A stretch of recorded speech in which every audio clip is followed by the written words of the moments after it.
Bismillahirrahmanirrahim. Assalamualaikum warahmatullahi wabarakatuh.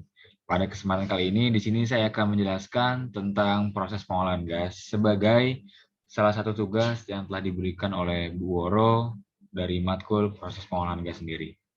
Oke, lanjut. Untuk yang pertama ada gas processing plant. Nah, sebelum kita masuk pada diagramnya, kita harus mengetahui yaitu dari sumber gas itu sendiri. Yang pertama ada associated gas, yaitu adalah gas yang bersama crude, yang keluar bersama crude. Lalu ada sama lagi associated gas, gas bersama kondensat, dan non-associated gas. Jadi ada yang gas bersama crude atau kondensat, dan yang terakhir ada yang non-associated. Jadi associated sendiri itu bermakna yaitu bersama. Jadi gas ini keluar bersama crude oil atau kondensat.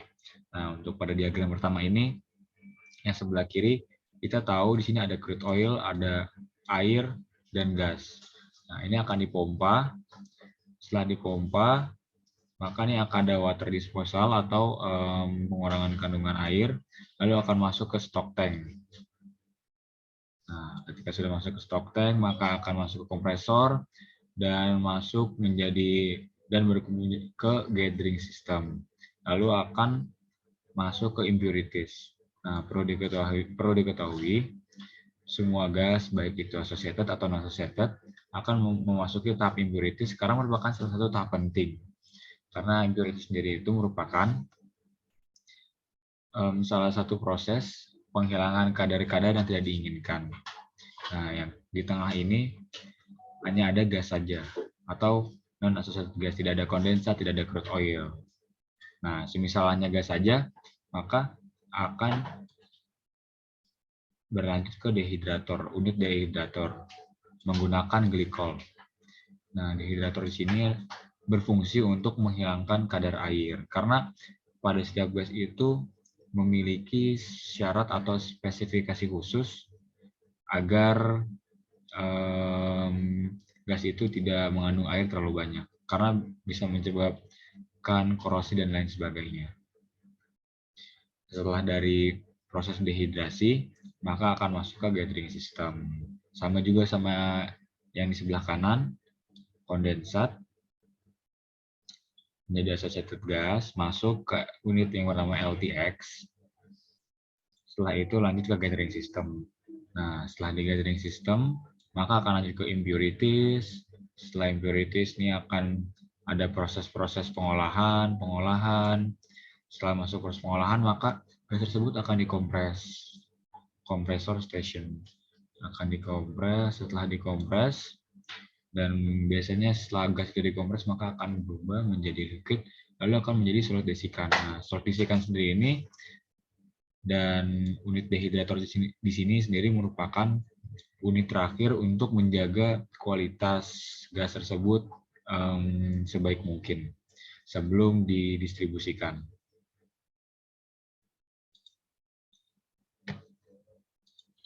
Oke, next. Nah, peralatan yang digunakan, yang pertama ada pompa, karena pompa itu sangat penting untuk mengalirkan suatu fluida, baik itu gas atau cair. Lalu ada separator. Nah, di sini nih dalam dunia oil and gas, separator sendiri itu sangat penting karena separator itu untuk memisahkan beberapa fasa dari fasa crude oil, lalu gas, bahkan dengan air itu sendiri. Lalu selanjutnya ada kompresor untuk mengompres gas, dan yang terakhir ada natural gas plant dan gas gathering system atau tempat penyimpanan atau pengolahan gas. Next slide. Nah, pada field processing natural gas atau proses lapangan dari gas alam sendiri itu, yang pertama ada sparasi atau sparation, lalu ada kondensasi, yang ketiga ada purifikasi atau pemurnian, dan yang keempat ada dehidrasi. Nah, di sini saya hanya membahas dua, yaitu purifikasi dan dehidrasi. Untuk yang pertama, unit dehydration atau proses dehydration, proses lapangan.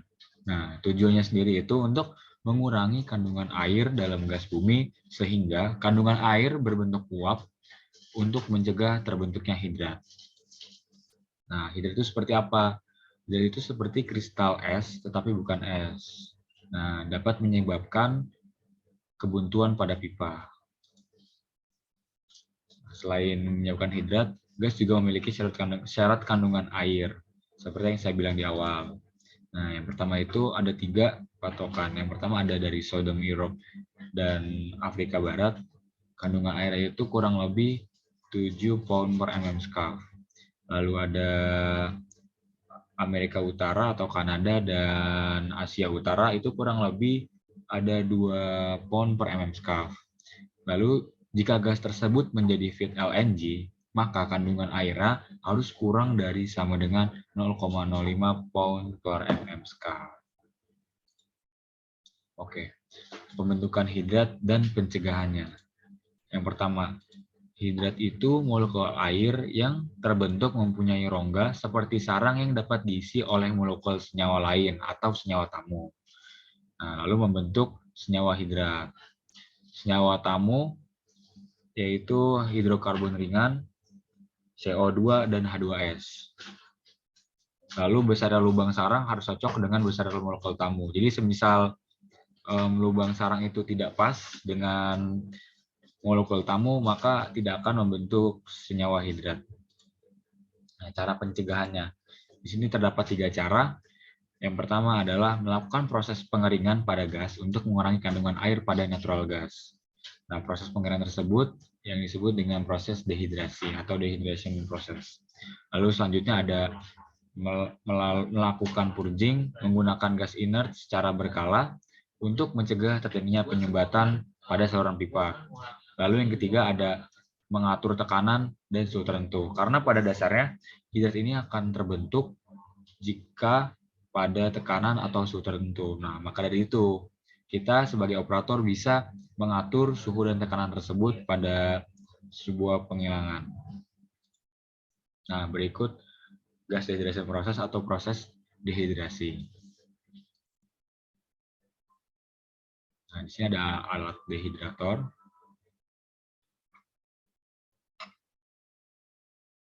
Ada senyawa hidrokarbon atau senyawa gas itu sendiri menggunakan proses absorpsi. Nah, di sini ada absorbennya, ada packetnya.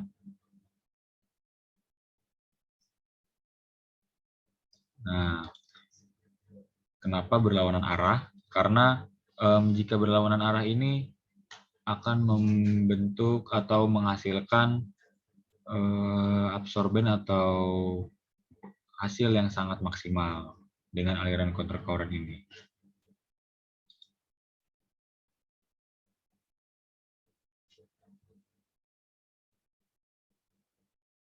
Nah, ini adalah paket-paketnya dari alumina dan lain sebagainya. Seperti ini teorinya, dengan cara menjebak air pada paket-paket tersebut. Karena semakin luas paketnya, semakin luas permukaannya, maka akan semakin maksimal. Sekian penjelasan singkatnya dari alat gas dehidrasi. Lanjut ke next slide selanjutnya, yaitu proses purging menggunakan gas inert. Nah, di sini contohnya pada scrubber unit. Untuk yang pertama, biasanya dalam proses gas inert itu akan dialiri oleh sebuah liquid.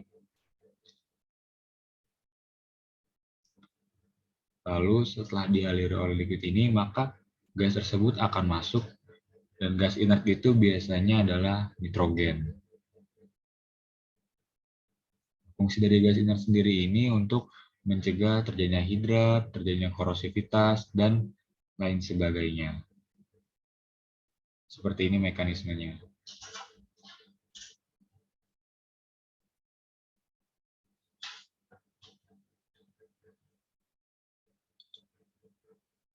Oke, untuk selanjutnya adalah proses purification atau proses pemurnian.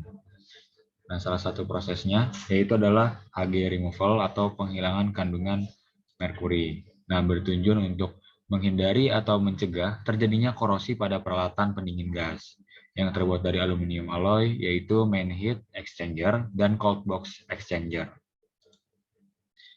Syarat kandungan merkuri sendiri itu pada gas alam yang akan dicairkan atau feed gas adalah 0,001 mikrogram per nanometer kubik. Nah, berikut cara atau AG removal proses.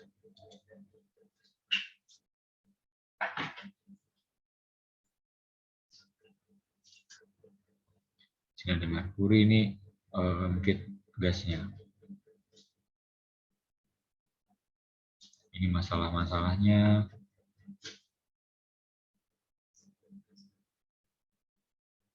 Bahwa merkuri itu zat yang sangat berbahaya dan dapat menyebabkan banyak kerugian.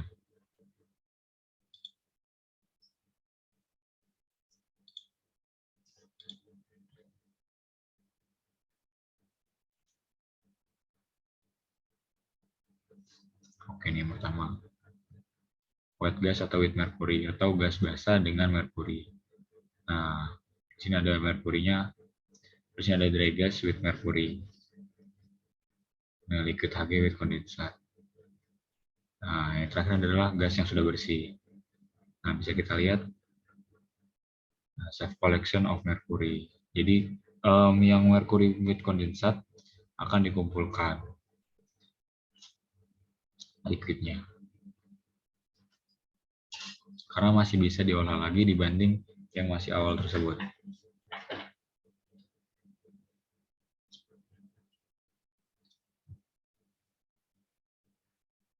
Ini proses pengolahannya, dan gas yang sudah bersih akan diubah menjadi liquid. Ini bisa kita lihat. Nah, gas convert into liquid, dari gas itu berubah dikompres menjadi liquid, lalu setelah menjadi liquid maka akan didistribusikan untuk masyarakat. Oke, next. Berikut daftar pustaka yang saya ambil. Dan yang terakhir, terima kasih. Sekian dari saya. Lebih dan kurangnya mohon maaf. Wassalamualaikum warahmatullahi wabarakatuh.